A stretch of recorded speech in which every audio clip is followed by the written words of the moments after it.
2018년도에 이제 지역문화예술 플랫폼 육성 지원 사업이라고 하는 사업으로 일제강점기 부천 지역 초등교육 자료전을 진행을 하고 있어요. 7월 24일부터 진행을 하고 있는데 저희 박물관이 사실은 2015년부터 부천 지역의 교육 자료들을 좀 발굴하고 보게 하려고 계속 이제 3년 동안 작업을 사실은 진행을 했었거든요. 그래서 2015년도에는 부천 시민들한테 이제 부천에서 학교를 다녔던 분들을 중심으로 해서 교육 자료를 기탁받고 전시를 한번 진행을 했었고요.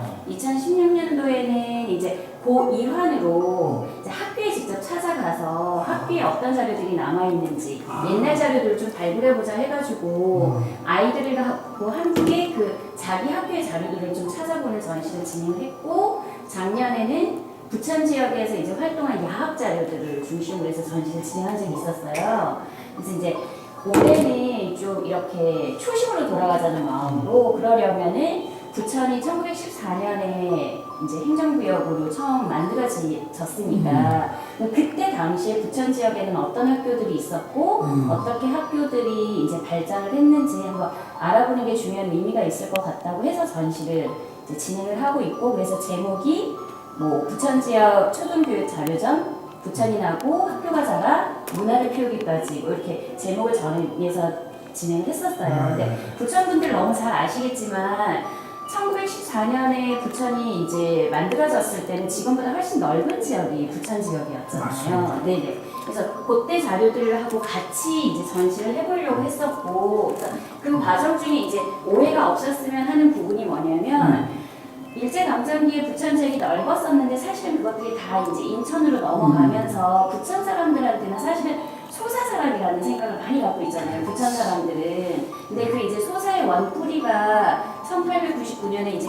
경인선 개통될 때 그 지역에 모여 살았던 사람들이 중심이 되고, 그 사람들이 이제 1914년에 부천이 만들어진 후에 쭉 살아오다가 자연스럽게 1936년, 56년에 다시 재개편하면서 인천으로 떨어져 나갈 건 떨어져 나가고, 지금 현재 1973년에 부천시가 승격이 되면서 지금의 모습을 갖췄다라고 많이 생각을 하잖아요. 그래서 사실은 일제강점기 때 우리가 잘 모르고 있는 부천 지역에 있었던 학교들의 내용들도 좀 궁금해가지고 찾아봤더니 이제 1935년에 경기도 관내 제학교 분표도라는 이제 지도가 이게 지금 부평 역사박물관에서 소장하고 있는 거거든요. 그래서 요거를 확대해서 보면 이제 1935년 사이에 그 다음 이제 지나고 나면 일부 지역들이 전부 다 인천으로 빠져나가는 거거든요. 근데 여기 때까지는 1914년에 행정구역 개편할 때 당시에 학교가 어떤 학교들이 있었는지 조사를 할 수가 있었어요. 이 지도에 나와 있기 때문에. 그래서 보시면 너무 재밌는 거는 우리가 북초등학교하고 남초등학교 위치가 지금 거기 있다고 생각을 하시잖아요. 남초. 네, 근데 사실은 부천 남초 바로 옆에 부천 북초가 있었던 거예요. 물론 남초가 아니라 소사심상소학교고, 보통은 심상소학교를 세우면서 일본인들이 옆에 이제 조선인들이 다닐 수 있는 학교를 보통 지었던 것 같아요. 그랬었는데 이게 1935년에 경인선 개통이 되면서 여기 도로가 깎여 나가니까 학교를 지금의 원미동으로 옮긴 것 같아요. 근데 요거는 그 전의 자료거든요. 그래서 둘 다 소사라고 되어 있는데 이렇게 동그란 표시가 되어 있는 거는 소사심상소학교. 그러니까 일본인들이 다니던 학교였고, 지금 현재 우리가 알고 있는 부천 남초등학교인 거고요. 이거는 그때 당시로는 이제 소사국립보통학교라고 해가지고 조선인들이 다니던 학교. 그래서 이 학교가 사실은 부초였던 거죠. 그래서 저기 좀 이따 가면 설명을 드리겠지만, 그리고 이제 그때 이제 35년도에 만들어진 지도이기 때문에 30년대 초반에 만들어진 오정초등학교도 지금 표시가 되어 있는 거고요. 그 다음에 소래도 예전에는 부천 땅이었잖아요. 그래서 여기 있는 거고, 그 다음에 제일 중요하게 생각하는 건 뭐냐면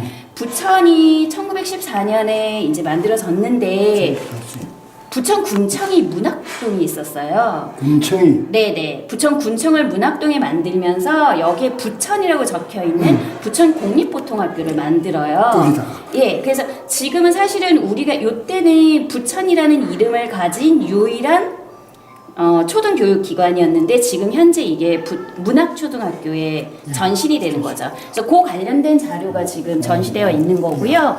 뭐 요렇게 하여튼 지금 현재는 인천 땅에 많이 속해와 있지만 그러니까 1914년에는 부천 지역에 있었던 학교였다는데 제가 의미를 두고 이제 일제 강점기 자료니까 조사를 한번 해본 거고요. 그래서 아까 지금 말씀드렸지만 지금 현재는 문학초등학교에 해당되는 부천 공립보통학교 자료들이 이렇게 전시가 되어 있는데 이거는 화두진 도서관에서 이제 소장하고 있는 이미지고요. 그다음에 이거는 저희 가까운 덕포진 교육박물관에서 부천 공립보통학교를 졸업하신 분께서 이제 기증을 하신 자료예요. 그래서 이번 전시 때 제가 빌려와서 지금 전시를 하고 있는데 졸업증서랑 상장이 전시가 되어 있는 거고요.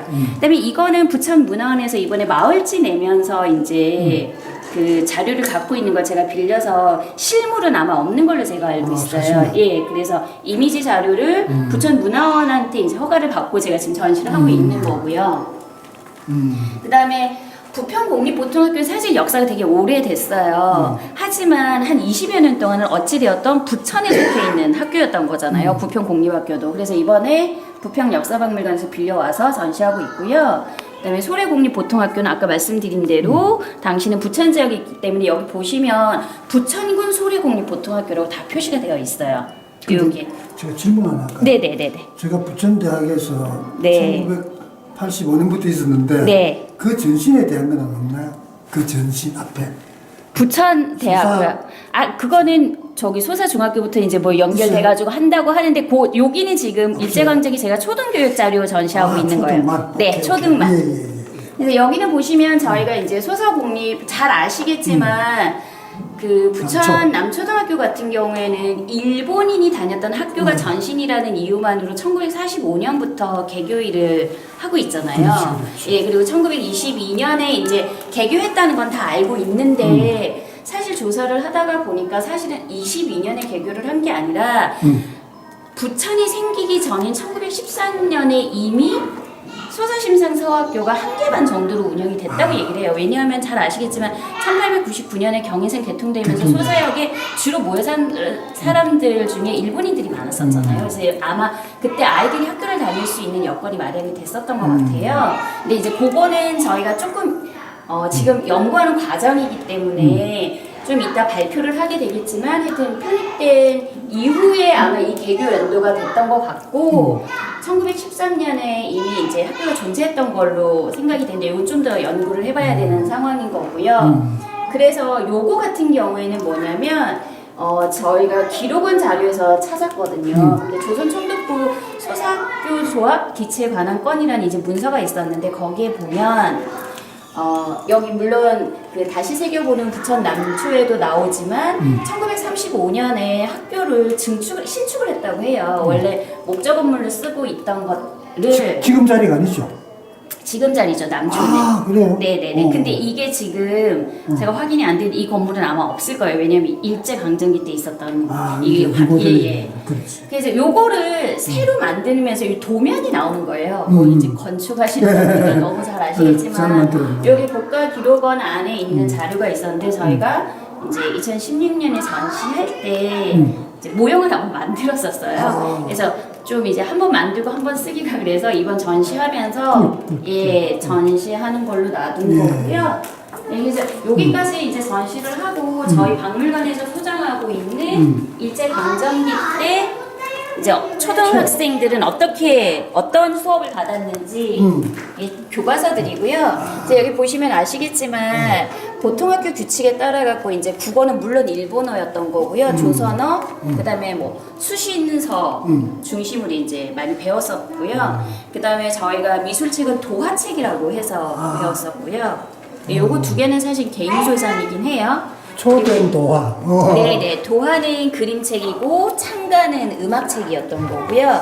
요거는 이제 산수, 지금으로 따지면 산수책 이런 것들은 필수로 초등교육에서 배워야 된다라고 얘기했던 부분들이 있어가지고 요만큼만 이제 전시를 하고 있는 또 하나 질문. 네. 우리가 학교 다닐 때는 국민학교라고 했거든. 네. 근데 그 국민학교가 일제시대 때의 그거라고 이야기를 들었단 말이야. 여기 그런데 보시면- 여기 책에 보면은 초등도화 이렇게 나와요. 여기 보시면 이제 초등도화라는 것은 초등교육이라는 뜻을 의미하는 거고요. 이제 저희 같은 경우에는 사실은 1895년 고종황제 때 소학교령을 소학교 맞아. 예, 소학교. 내거든요. 그래서 사실은 아까 제가 말씀드렸지만 부평 심상소학교 같은 경우는 1899년에 개교를 했었어요. 그래서 이렇게 나가는데 이게 투트랙으로 나갔던 것 같아요. 조선인 학교는 소학교, 보통학교, 소학교, 국민학교, 초등학교 이렇게 이름이 바뀌었고요. 여기 그게 보면 소학교령이 먼저 있었고 1906년에 보통학교령이 그러니까 내면서 소학교가 보통학교로 이름이 바뀌었다가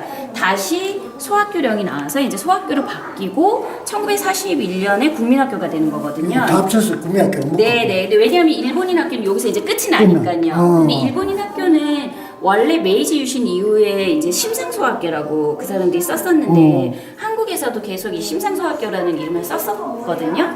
근데 왜 어떤 초등학교로 바뀔 때 네. 이 국민학교라는 타이틀이 여기 1941년 일본이니까? 일제강점기 아, 때 뭐냐면 이제 했으니까. 전쟁 나고 오케이, 이러는 오케이. 관계에서 이제 했었기 때문에 95년에 잔재 생산. 광복 아. 50주년 잔재 청산으로 맞아, 이제 맞아. 이름을 바꿨던 아, 거고요. 그래서 그래서 저도. 그러면서도 우리가 계속 헷갈리는 부분들이 뭐냐면 뭐 소학교가 있고 국립보통학교도 중간중간에 4년제에서 6년 전 바뀌었는데 지금 여기 보면 이 표시들이 다 4년제, 6년제 표시가 돼 있는 거거든요. 근데 이제 6년제로 바뀌고 나서도 4년제로 지속이 됐었던 기간들이 있었고 짧은 기간이었기 때문에 그리고 우리가 지금 현재 사실 보통학교로 알고 있는 부분들이 이 지도에서 보면 전 졸업생 지도학교라고 돼 있어가지고 졸업생들이 그 학교 학생들을 지도할 수 있게끔 하는 이런 것들도 있었고요. 중간에 보면은 그 학교 교실을 이용해서 간이학교라는 이름을 써가지고 여기서도 보면 여기 이 표시는 지금 간이학교라는 표시거든요. 예, 이 간이학교가 지금 현재는 부평 간이학교였는데 부평 동초등학교로 바뀌어서 이제 지금까지 이런 게 다 간이학교구나 이렇게. 네네네네. 그럼 그래서 지금- 예전엔 사실 간이학교 다니는 사람들도 그러니까 정규 교육이라고 할 수 없는 소사 여기 부천역이다 지금. 소사역이. 그렇죠. 옛날 소사역이. 부천 남부역 어, 이쯤이라고 남부. 생각하시면 이쪽. 되는 거죠. 여기가. 네네. 일본 말을 몰라서. 요거는 사실 영등포. 지도 남아 있기 때문에 부평 역사박물관에서 저걸 소장하고 있어서 제가 이제 부평 지역을 확대했네. 찾아보면서 예. 아이고 거여서 정말 대단한 일 하셨네. 이게 몇 년도 시도예요? 1935년이에요. 그때 벌써 양서, 양동 이렇게 나눴구나. 고리면 근데 뭐 요거 바로 다음에 다시 행정구역 개편을 하면서 그 옆집 부평 해남되는 이런 부분들은 전부 다 다시 인천으로 넘어간 거죠. 네. 맞아.